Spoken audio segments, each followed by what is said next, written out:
आज कुछ प्रातः कंट्रोल रूम में कुछ फोन पहुंचे अभिभावकों के जो इस कोई खबर प्रसारित होने के कारण परेशान थे और कुछ सच्चाई जानने के लिए उन्होंने कोशिश करी। साथ ही साथ थाने पर भी और संबंधित थाने पर भी और कुछ अधिकारियों के पास भी फोन कॉल्स पहुंचे, मैसेज पहुंचे कि किसी स्कूल में अपहरण की कोशिश हुई है छात्र की। तो इसको कोई गंभीर प्रकरण था। तत्काल एक टीम बनाकर वहां पर सिटी मजिस्ट्रेट और सीओ और इसमें जिला सूचना अधिकारी सभी को भेजा गया और एक सीसीटीवी फुटेज भी मिली, जिस फुटेज के आधार पर लगा कि जिस तरह की ये अफवाह आई है उस तरह का वहां कुछ सच्चाई नहीं है। एक महिला और अपने पति के साथ एक बच्चे के साथ खड़ी थी। इसके बाद उन बच्चों को ट्रेस आउट किया गया कि जिन बच्चों के साथ बातचीत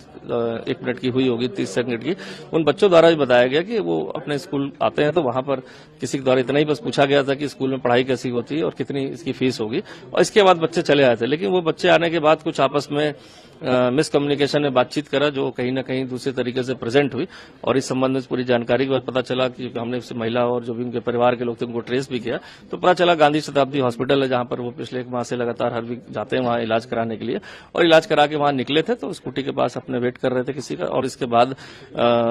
उनके द्वारा जो बात की गई थी बच्चे से, तो कहीं भी इस तरह की कोई बात नहीं आई है। क्योंकि एक एजुकेशनल हब है देहरादून और यहाँ पर हजारों की संख्या में, लाखों की संख्या में स्टूडेंट्स हैं, बोर्डिंग में भी पढ़ते हैं। तो मैं सभी अभिभावकों को भी आपके माध्यम से सूचित करना चाहूंगा कि इस तरह की एकदम अफवाह थी, कहीं इस तरह की कोई घटना न हुई। वो सिर्फ बच्चों में इस तरह की बात करने से, क्योंकि हमने सीसीटीवी फुटेज बच्चों से वार्ता करके और जिनके बारे में कहा गया था कि ऐसा कोई खड़ा ऐसा पूछ रहा था, उनको भी हमने ट्रेस आउट करके सारी सच्चाई जान ली है। तो मैं इंश्योर करना चाहूंगा कि जो सभी स्कूल कॉलेजेस को बताया गया कि अपने बच्चों को हिदायत भी दे कि मिस इन्फॉर्मेशन न फैलाए, साथ ही साथ उनकी जो सिक्योरिटी एस्पेक्ट्स हैं उसका भी ध्यान रखें और जो सही चीजों बच्चों को बताएं। आज कुछ प्रातः कंट्रोल रूम में कुछ फोन पहुंचे अभिभावकों के जो इस कोई खबर प्रसारित होने के कारण परेशान थे और कुछ सच्चाई जानने के लिए उन्होंने कोशिश करी। साथ ही साथ थाने पर भी और संबंधित थाने पर भी और कुछ अधिकारियों के पास भी फोन कॉल्स पहुंचे, मैसेज पहुंचे कि किसी स्कूल में अपहरण की कोशिश हुई है छात्र की। तो इसको कोई गंभीर प्रकरण था। तत्काल एक टीम बनाकर वहां पर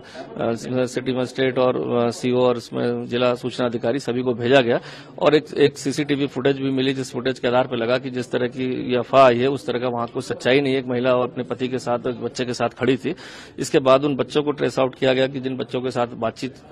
1 मिनट की हुई होगी, 30 सेकंड की, उन बच्चों द्वारा भी बताया गया कि वो अपने स्कूल आते हैं तो वहां पर किसी के द्वारा इतना ही बस पूछा गया था कि स्कूल में पढ़ाई कैसी होती है और कितनी इसकी फीस होगी, और इसके बाद बच्चे चले आए थे। लेकिन वो बच्चे आने के बाद कुछ आपस में मिसकम्युनिकेशन में बातचीत करा जो कहीं न कहीं दूसरे तरीके से प्रेजेंट हुई, और इस संबंध में पूरी जानकारी के बाद पता चला कि हमने उससे महिला और जो भी उनके परिवार के लोग थे उनको ट्रेस भी किया। तो पता चला गांधी शताब्दी हॉस्पिटल है जहां पर वो पिछले 1 माह से लगातार हर वीक जाते हैं वहां इलाज कराने के लिए, और इलाज करा के वहां निकले थे तो स्कूटी के पास अपने वेट कर रहे थे किसी का, और इसके बाद उनके द्वारा जो बात की गई थी बच्चे से। तो कहीं भी इस तरह की कोई बात नहीं आई है। क्योंकि एक एजुकेशनल हब है देहरादून और यहाँ पर हजारों की संख्या में, लाखों की संख्या में स्टूडेंट्स हैं, बोर्डिंग में भी पढ़ते हैं। तो मैं सभी अभिभावकों को भी आपके माध्यम से सूचित करना चाहूंगा कि इस तरह की एकदम अफवाह थी, कहीं इस तरह की कोई घटना न हुई। वो सिर्फ बच्चों में इस तरह की बात करने से, क्योंकि हमने सीसीटीवी फुटेज बच्चों से वार्ता करके और जिनके बारे में कहा गया था कि ऐसा कोई खड़ा ऐसा पूछ रहा था, उनको भी हमने ट्रेस आउट करके सारी सच्चाई जान ली है। तो मैं इंश्योर करना चाहूंगा कि जो सभी स्कूल कॉलेजेस को बताया गया कि अपने बच्चों को हिदायत भी दे कि मिस इन्फॉर्मेशन न फैलाए, साथ ही साथ उनकी जो सिक्योरिटी एस्पेक्ट्स हैं उसका भी ध्यान रखें और जो सही चीजों बच्चों को बताएं।